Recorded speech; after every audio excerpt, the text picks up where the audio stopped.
Hello and welcome. Today, the City County Observer is hosting Vanderburgh County Commissioner candidates Marsha, Abell, and Jeremy Meeks. We'd like to begin by setting a few ground rules. The first is that this is not a debate. It's not a heated discussion. This is a casual atmosphere for both candidates to explain to the people where they stand on the issues. We want to start by thanking both candidates for running a clean campaign and setting a great example. Before we begin, we would kind of like to give each candidate a chance to tell who they are. We'll begin with Marsha.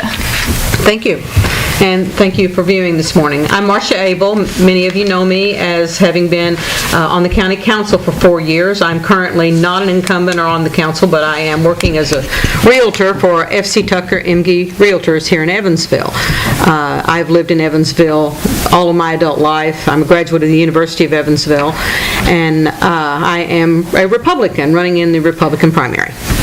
Jeremy?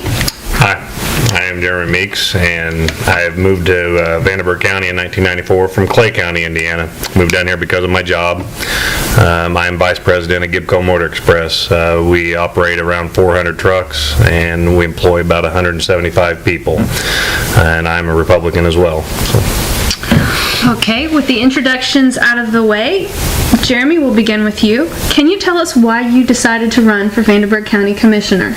Well, I just couldn't sit on the sidelines and complain any longer. And honestly, I feel like I can give something back in a business-like approach to our government here in Vanderburgh County. Marsha? Well, having served on the County Council for 4 years and watching the budget, I have a very good handle on what's going on in the county. I do know that the commissioners, while they don't set the budget, they certainly have a lot to do with spending the money that is set. And there are a lot of issues going on right now that I think need to be addressed. We're looking at some important things coming up in the county, and I think one of the things that the county commissioners are going to have to soon address is the method by which they award their contracts based on performance and previous history with companies. Okay. Marsha, the next question will address you first. What do you see as the role of the county commissioners? Well, the county commissioners are basically the mayor of the county, like the mayor of the city of Evansville is of the city. They are the ones that set policy, make ordinances, and do all of the day-to-day workings with the exception of setting the budget, which is done by the county council. In Vanderburgh County, the county commissioners also act as the drainage board, which is going to be one of the biggest issues that this county is going to face in the future years. Jeremy? Well, the role of the county commissioner, you going to put stuff out for bids, such as road projects, drainage projects, like she's saying, and currently not all those things are being put out for bid. And I honestly believe, as Marsha does too, everything needs to be put out for bid. And just right now, they're awarding contracts based on relationships, is what I've read in the paper and attended the meeting, and I disagree with that wholeheartedly. So, as I couldn't say I will force everything to be bid, I will be pushing for everything to bid because I'm just one of 3 people, or would be one of 3 people. So. Nicely done. Jeremy, what do you see as the largest problem facing this county, and how do you plan to address it? Well, the largest problem facing this county right now is unemployment, and we need to first keep the businesses we have, and secondly, we need to attract other businesses to come so we can get jobs here. It's not the government's responsibility to create jobs, but it's the government's responsibility to create a healthy business atmosphere, and that's what we need to do in Vanderburgh County. That's one of the biggest problems we're faced with right now. Marsha? Well, there's no question jobs are the number one issue in Vanderburgh County. I did a poll, and that was the answer that came back overwhelmingly from the people, that they were concerned about jobs. I think there's twofold here. It should not be the place of any elected official to learn of a company leaving Evansville or Vanderburgh County because they read it in the newspaper. I propose that as county commissioner, I will do as I did with the council, and that is actually personally visit the companies that operate in our county, find out what their needs are and what we can do to help them to make them stay. The other thing that is very important for jobs in Vanderburgh County is the most the most successful thing that we have done in previous years was prepare the Vanderburgh Industrial Park. And that park has many tenants right now and is actually a very mature park. At this point in our time, the Vanderburgh County Commissioners need to be looking for another location to open another industrial park.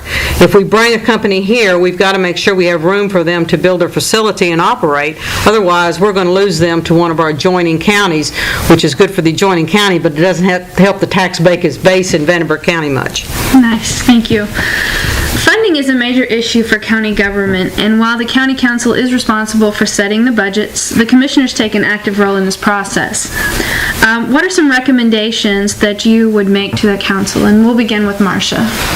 Well, I think from having been on the council, I look at the budgets that are the largest budgets. One of the largest budgets, of course, are the courts and the sheriff's budget. Those are public safety issues, and I don't think there's a tremendous amount of leeway there to cut those expenses. But operating expenses in the county have drastically gone out of control. I was recently looking at the IT budget, which is the technology budget, and there is no reason that the county's budget for running their computers should be at the size that it is. And since the commissioners are the ones that make the contracts with the people that run the IT department, it is going to be up to the commissioners and incumbent upon them to make certain that they're not paying for more than they're getting. I think it's time that we sit down with other vendors and bid that process out and see what we can do about getting better control of our computer usage. Jeremy? Okay.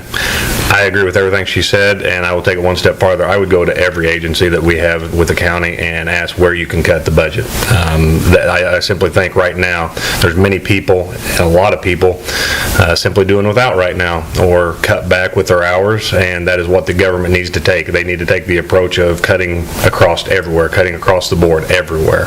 So that's the approach I would take there. How do you feel about repealing the homestead tax credit? There's a lot of different ways to make to increase funding or to decrease spending. One of them could be to take away the local homestead credit tax credit. What's your opinion on that? I would not agree with that. I would not agree with that at all.